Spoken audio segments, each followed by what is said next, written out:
Members of the Congress, I have the great and personal pleasure, the high privilege, and the distinct honor of presenting to you the President of the United States.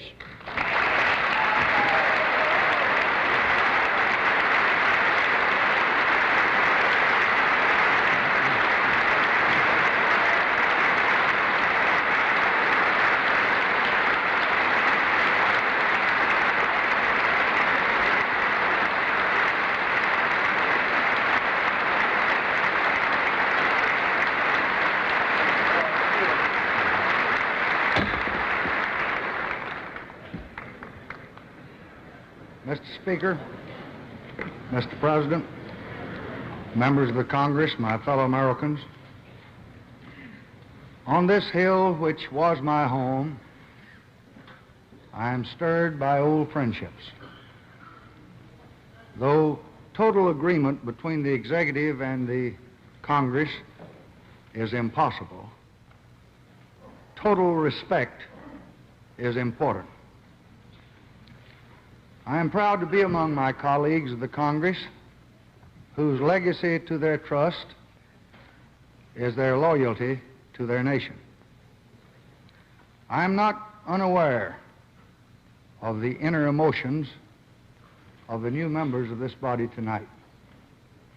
28 years ago, I felt as you do now. You will soon learn that you are among men whose first love is their country. Men who try each day to do as best they can what they believe is right. We are entering the third century of the pursuit of American Union. 200 years ago, in 1765, 9 assembled colonies first joined together to demand freedom from arbitrary power. For the first century, we struggled to hold together the first continental union of democracy in the history of man. 100 years ago, in 1865, following a terrible test of blood and fire, the Compact of Union was finally sealed. For a second century, we labored to establish a unity of purpose and interest among the many groups which make up the American community. That struggle has often brought pain and violence. It is not yet over. But we have achieved a unity of interest among our people that is unmatched in the history of freedom. And so tonight, now in 1965, we begin a new quest for union. We seek the unity of man with the world that he has built, with the knowledge that can save or destroy him, with the cities which can stimulate or stifle him, with the wealth and the machines which can enrich or menace his spirit. We seek to establish a harmony between man and society which will allow each of us to enlarge the meaning of his life and all of us to elevate the quality of our civilization. This is the search that we begin tonight. But the unity we seek cannot realize its full promise in isolation. For today, the state of the Union depends in large measure upon the state of the world. Our concern and interest, compassion and vigilance extend to every corner of a dwindling planet. Yet it is not merely our concern, but the concern of all free men. We will not, and we should not, assume that it is the task of Americans alone to settle all the conflicts of a torn and troubled world. Let the foes of freedom take no comfort from this, for in concert with other nations, we shall help men defend their freedom.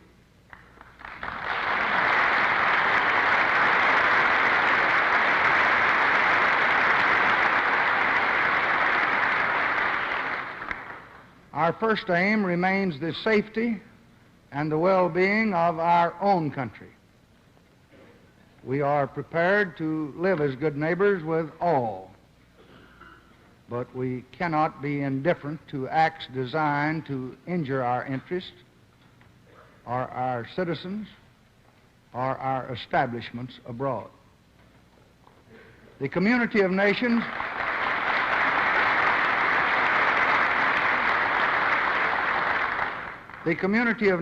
requires mutual respect.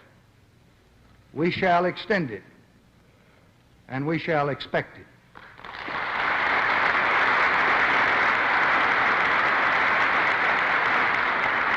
In our relations with the world, we shall follow the example of Andrew Jackson, who said, "I intend to ask for nothing that is not clearly right, and to submit to nothing that is wrong."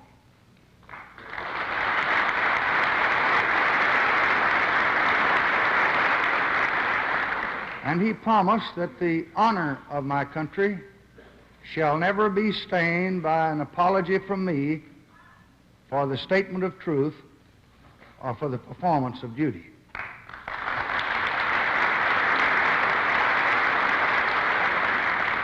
That was this nation's policy in the 1830s, and that is this nation's policy in the 1960s.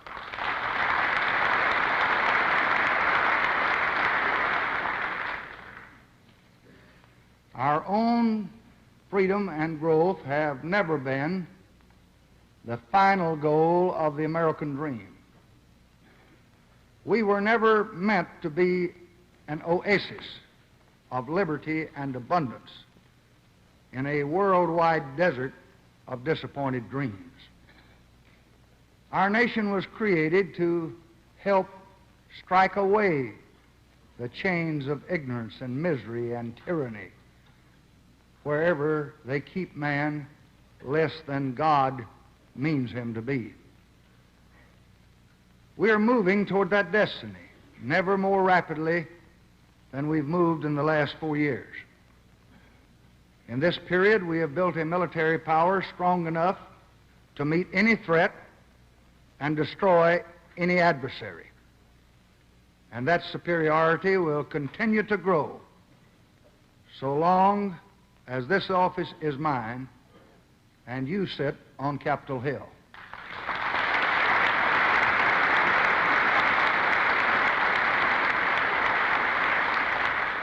In this period, no new nation has become communist, and the unity of the communist empire has begun to crumble. In this period, we have resolved in friendship our disputes with our neighbors of the hemisphere and joined in an alliance for progress toward economic growth and political democracy. In this period, we have taken more steps toward peace, including the Test Ban Treaty, than at any time since the Cold War began. In this period, we have relentlessly pursued our advances toward the conquest of space. Most important of all, in this period, the United States has emerged into the fullness of its self-confidence and purpose. No longer are we called upon to get America moving. We are moving. No longer do we doubt our strength, our resolution. We are strong, and we have proven our resolve.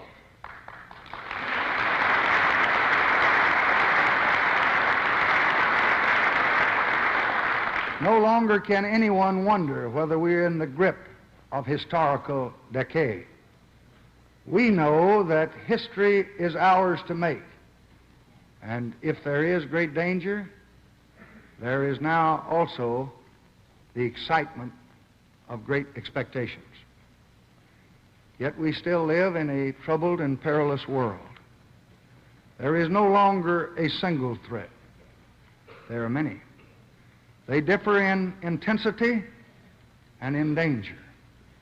They require different attitudes and different answers.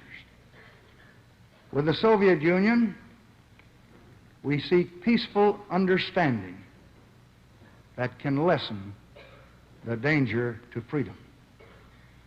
Last fall, I asked the American people to choose that course. I will carry forward their command.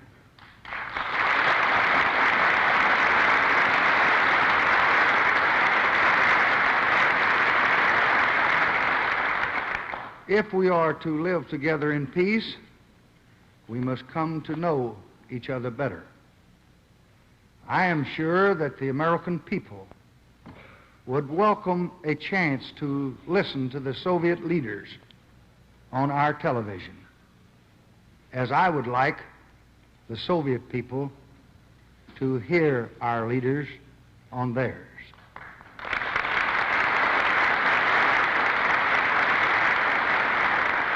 I hope the new Soviet leaders can visit America so they can learn about our country at first hand. In Eastern Europe, restless nations are slowly beginning to assert their identity.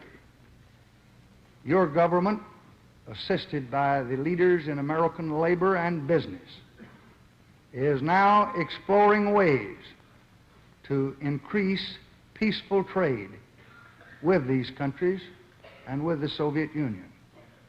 I will report our conclusions to the Congress. In Asia, communism wears a more aggressive face. We see that in Vietnam. Why are we there? We are there first because a friendly nation has asked us for help against the communist aggression. 10 years ago, our president pledged our help. 3 presidents have supported that pledge, and we will not break it now.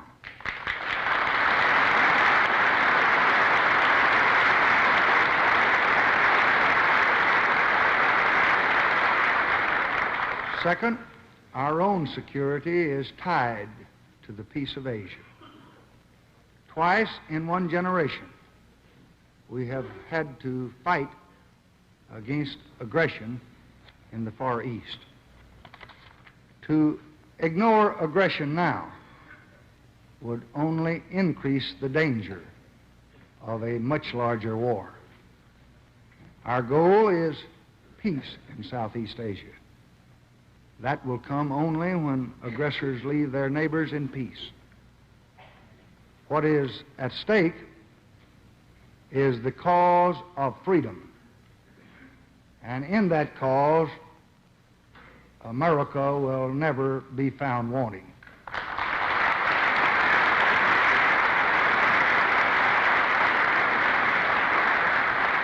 But communism is not the only source of trouble and unrest.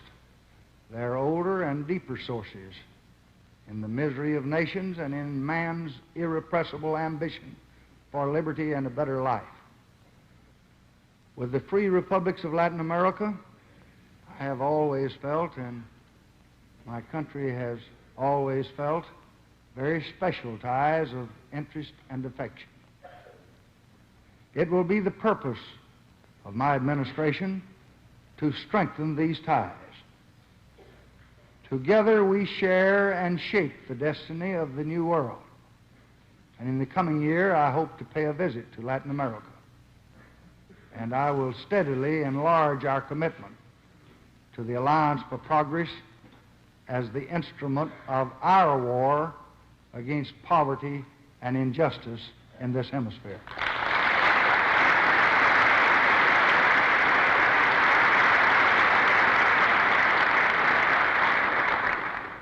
In the Atlantic community, we continue to pursue our goal of 20 years, a Europe that's growing in strength, unity, and cooperation with America.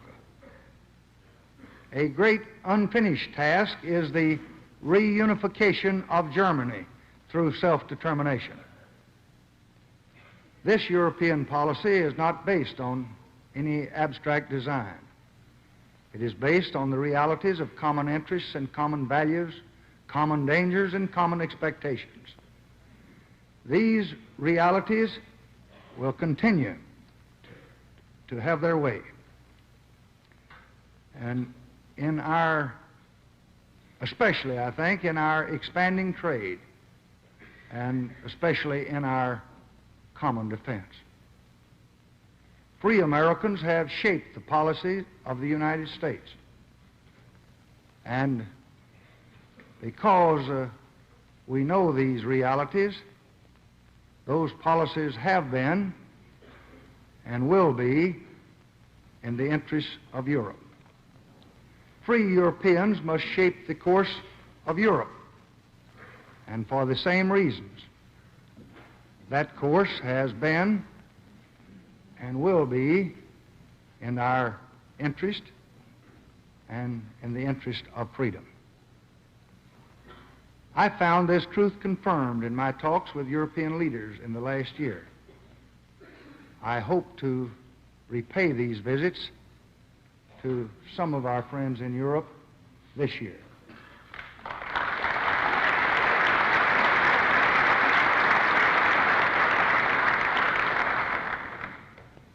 In Africa and Asia, we are witnessing the turbulent unfolding of new nations and continents. We welcome them to the Society of Nations. We are committed to help those seeking to strengthen their own independence and to work most closely with those governments dedicated to the welfare of all of their people. We seek not fidelity to an iron faith, but a diversity of belief as varied as man himself. We seek not to extend the power of America, but the progress of humanity. We seek not to dominate others, but to strengthen the freedom of all people. I will seek new ways to use our knowledge to help deal with the explosion in world population and the growing scarcity in world resources.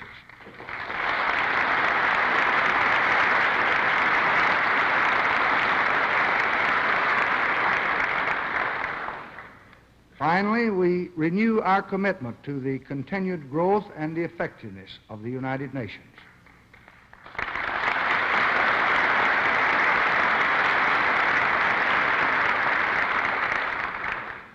The frustrations of the United Nations are a product of the world that we live in, and not of the institution which gives them voice. It is far better to throw these differences open to the Assembly of Nations than to permit them to fester in silent danger. These are some of the goals of the American nation in the world in which we live. For ourselves, we seek neither praise nor blame, neither gratitude nor obedience. We seek peace. We seek freedom. We seek to enrich the life of man. For that is the world in which we will flourish. And that is the world that we mean for all men to ultimately have.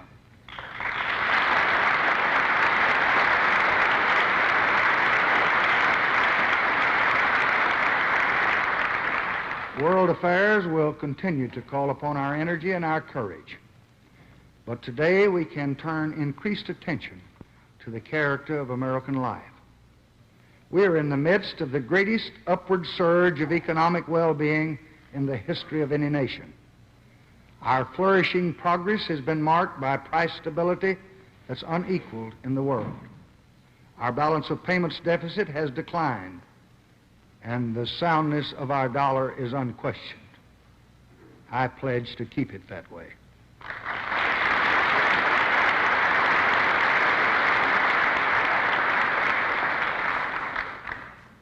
And I urge business and labor to cooperate to that end.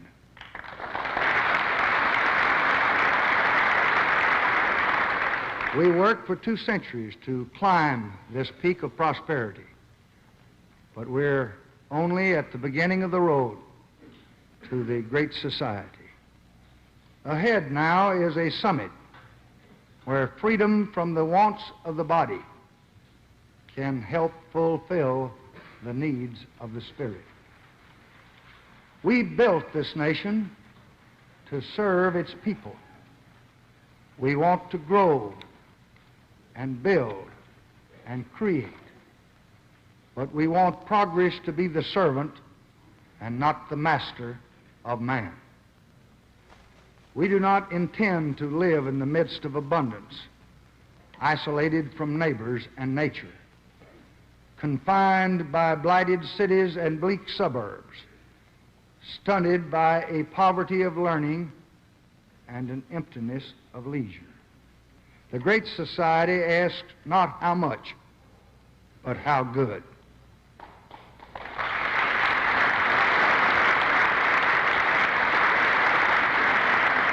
Not only how to create wealth, but how to use it. Not only how fast we're going, but where we're headed. It proposes as the first test for a nation the quality of its people. This kind of society will not flower spontaneously from swelling riches and surging power. It will not be the gift of government or the creation of presidents.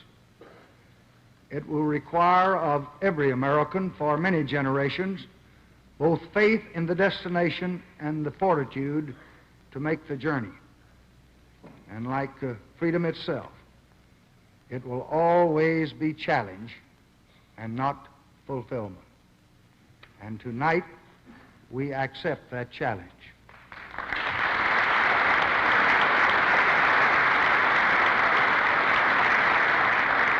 I propose that we begin a program in education to ensure every American child the fullest development of his mind and skills.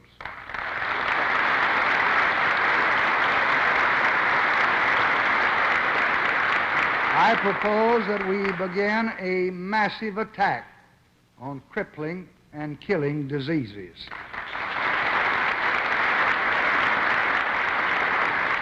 I propose that we launch a national effort to make the American city a better and a more stimulating place to live.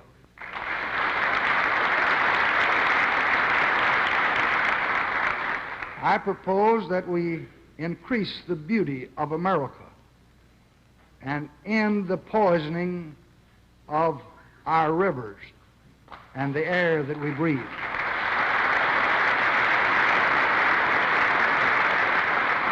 I propose that we carry out a new program to develop regions of our country that are now suffering from distress and depression.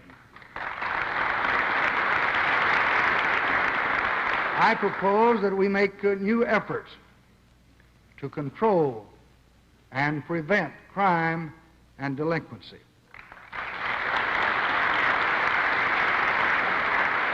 I propose that we eliminate every remaining obstacle to the right and the opportunity to vote.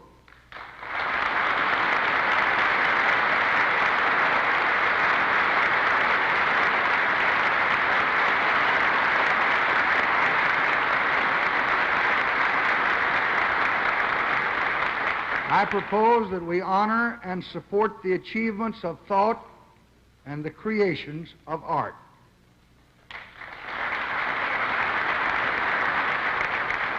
I propose that we make an all-out campaign against waste and inefficiency.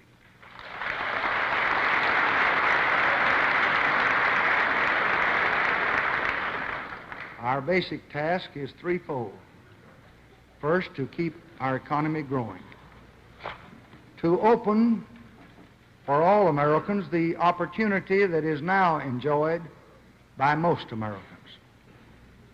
And to improve the quality of life for all. In the next 6 weeks, I will submit special messages with detailed proposals for national action in each of these areas. Tonight, I would like just briefly to explain some of my major recommendations in the three main areas of national need. First, we must keep our nation prosperous. We seek full employment opportunity for every American citizen.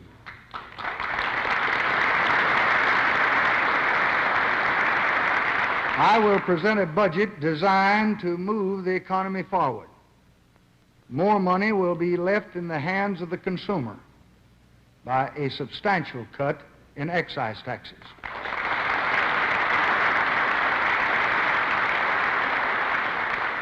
We will continue along the path toward a balanced budget in a balanced economy.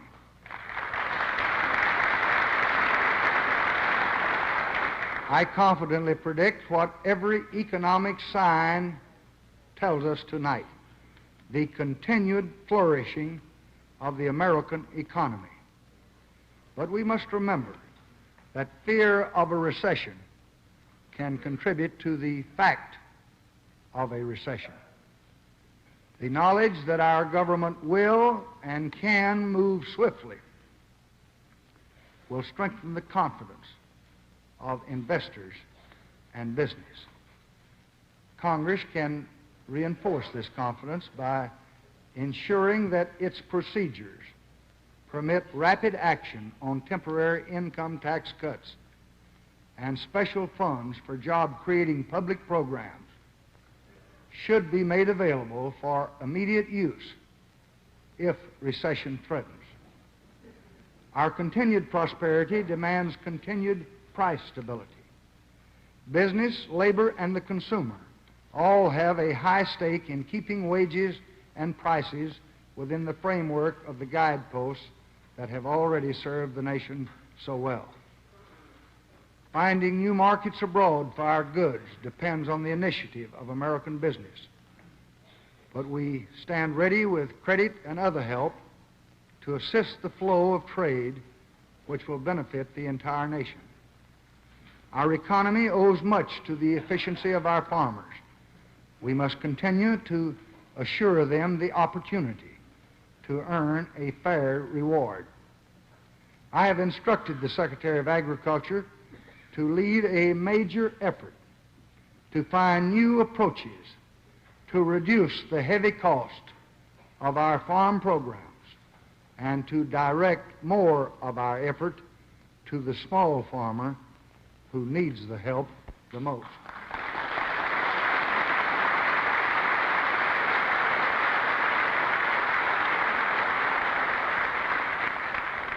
We can help ensure continued prosperity through a regional recovery program to assist the development of stricken areas left behind by our national progress. Further efforts to provide our workers with the skills demanded by modern technology, for the laboring man as an indispensable force in the American system. The extension of the minimum wage to more than 2 million unprotected workers. The improvement and the modernization of the unemployment compensation system, and as pledged in our 1960 and 1964 Democratic platforms, I will propose to Congress changes in the Taft-Hartley Act, including Section 14B.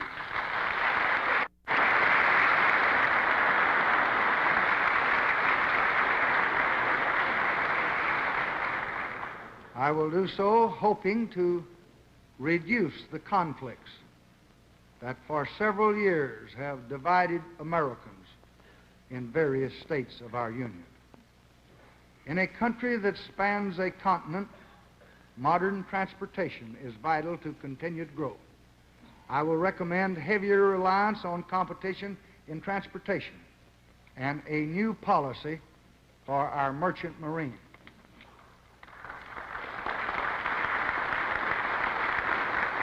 I will ask for funds to study high-speed rail transportation between urban centers. We will begin with test projects between Washington and Boston. On high-speed trains, passengers could travel this distance in less than 4 hours.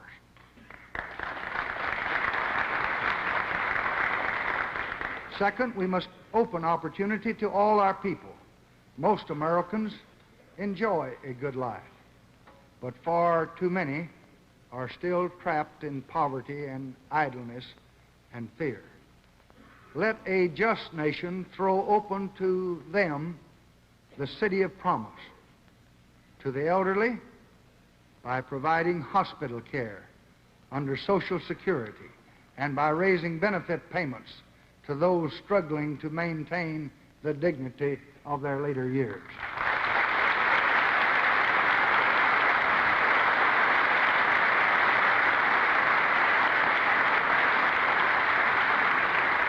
To the poor and the unfortunate through doubling the war against poverty this year.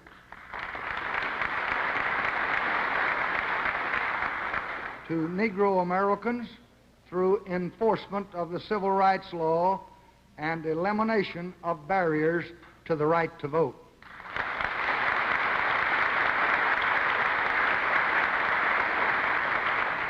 To those in other lands that are seeking the promise of America through an immigration law based on the work a man can do and not where he was born or how he spells his name.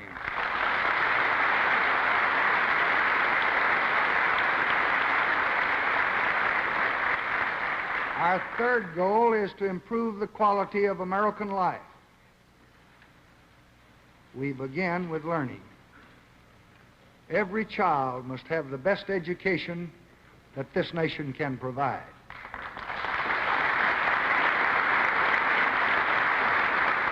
Thomas Jefferson said that no nation can be both ignorant and free. Today, no nation can be both ignorant and great. In addition to our existing programs, I will recommend a new program for schools and students with a first-year authorization of $1,500,000,000.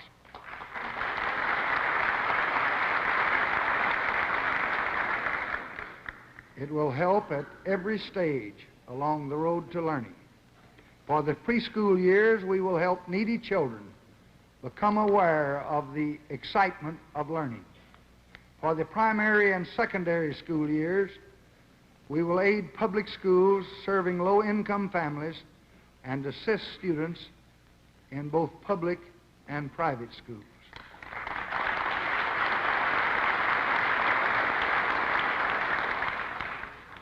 For the college years, we will provide scholarships to high school students of the greatest promise and the greatest need, and we will guarantee low-interest loans to students continuing their college studies.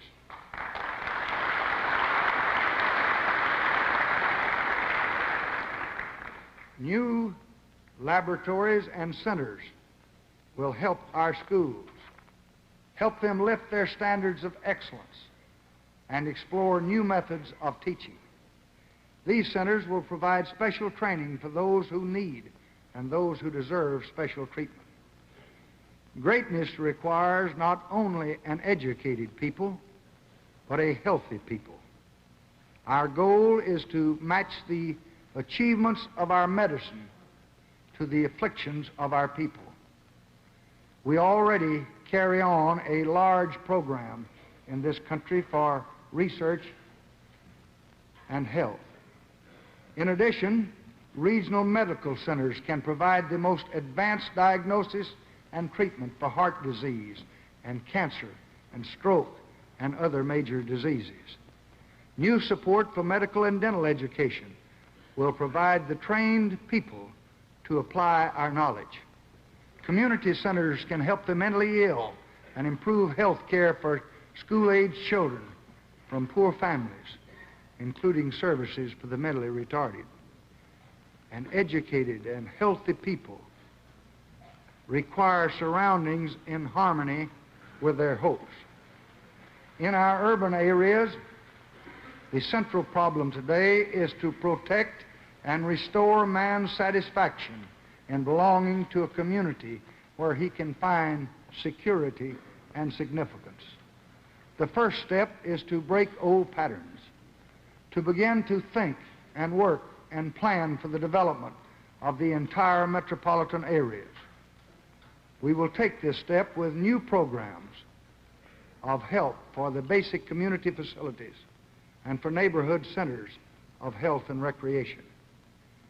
New and existing programs will be open to those cities which work together to develop unified long-range policies for metropolitan areas. We must also make some very important changes in our housing program if we are to pursue these same basic goals. So a Department of Housing and Urban Development will be needed to spearhead this effort in our cities.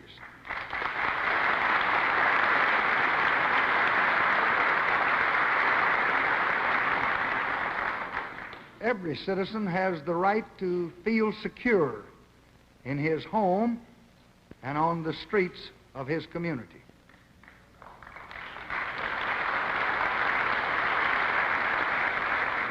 To help control crime, we will recommend programs to train local law enforcement officers, to put the best techniques of modern science at their disposal, to discover the causes of crime and better ways to prevent it.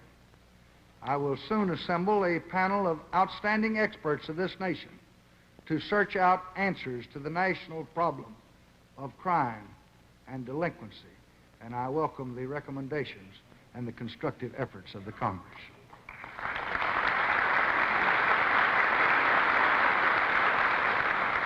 For over 3 centuries, the beauty of America has sustained our spirit and has enlarged our vision. We must act now to protect this heritage.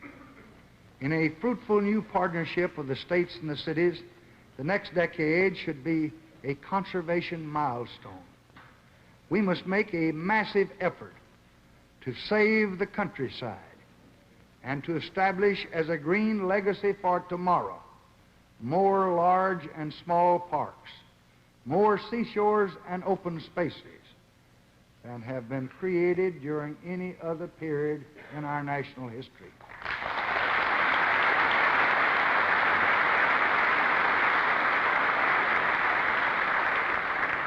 A new and substantial effort must be made to landscape highways to provide places of relaxation and recreation wherever our roads run. Within our cities, imaginative programs are needed to landscape streets and to transform open areas into places of beauty and recreation. We will seek legal power to prevent pollution of our air and water before it happens.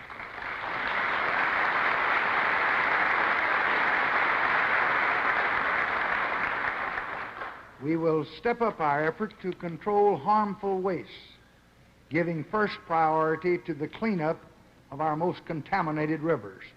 We will increase research to learn much more about the control of pollution. We hope to make the Potomac a model of beauty here in the capital.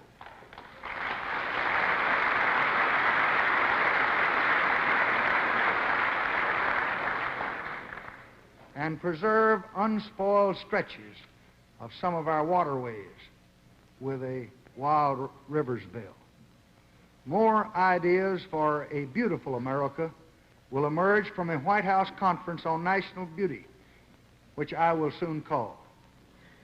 We must also recognize and encourage those who can be pathfinders for the nation's imagination and understanding.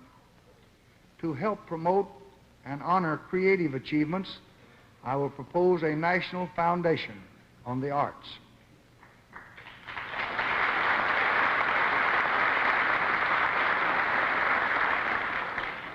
To develop knowledge which will enrich our lives and ensure our progress, I will recommend programs to encourage basic science, particularly in the universities, and to bring closer the day when the oceans will supply our growing need for fresh water.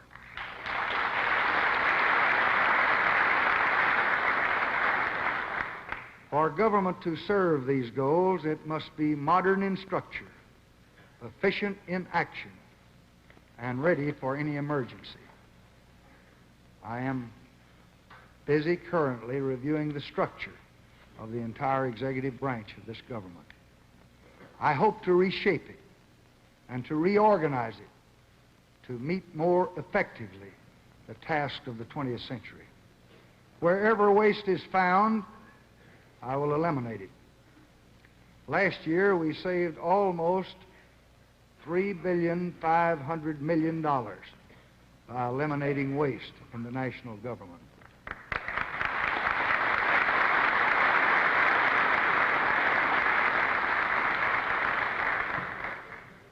And I intend to do better this year.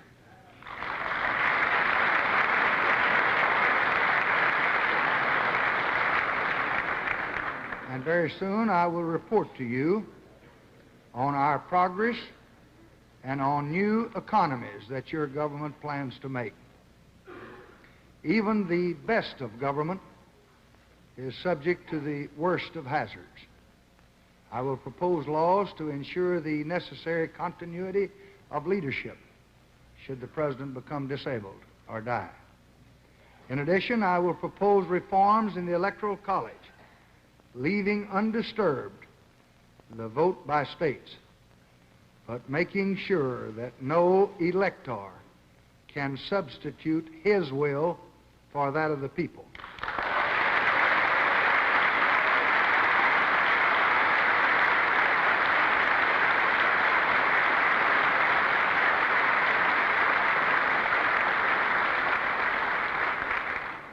Last year, in a sad moment, I came here and I spoke to you after 33 years of public service, practically all of them here on this hill.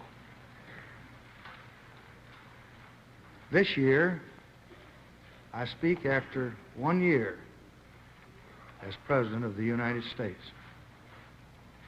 Many of you in this chamber are among my oldest friends. We have shared many happy moments and many hours of work. And we've watched many presidents together. Yet, only in the White House can you finally know the full weight of this office. The greatest burden is not running the huge operations of government or meeting daily troubles, large and small, or even working with the Congress. A president's hardest task is not to do what is right, but to know what is right. Yet the presidency brings no special gift of prophecy or foresight. You take an oath, you step into an office, and you must then help guide a great democracy. The answer was waiting for me in the land where I was born. It was once barren land. The angular hills were covered with scrub cedar and a few large live oaks. Little would grow in that harsh, caliche soil of my country. And each spring, the Pedernales River would flood our valley. But men came and they worked and they endured and they built. And tonight that country is abundant. Abundant with fruit and cattle and goats and sheep. And there are pleasant homes and lakes. And the floods are gone. Why did men come to that once forbidding land? Well, they were restless, of course. And they had to be moving on. But there was more than that. There was a dream. A dream of a place where a free man could build for himself and raise his children to a better life. A dream of a continent to be conquered. A world to be won. A nation to be made. Remembering this, I knew the answer. A president does not shape a new and personal vision of America. He collects it from the scattered hopes of the American past. It existed when the first settlers saw the coast of a new world and when the first pioneers moved westward. It has guided us every step of the way. It sustains every president. But it is also your inheritance. And it belongs equally to all the people that we all serve. It must be interpreted anew by each generation for its own needs, as I have tried in part to do tonight. It shall lead us as we enter the 3rd century of the search for a more perfect union. This, then, is the state of the Union. Free and restless, growing and full of hope. So it was in the beginning. So it shall always be, while God is willing and we are strong enough to keep the faith.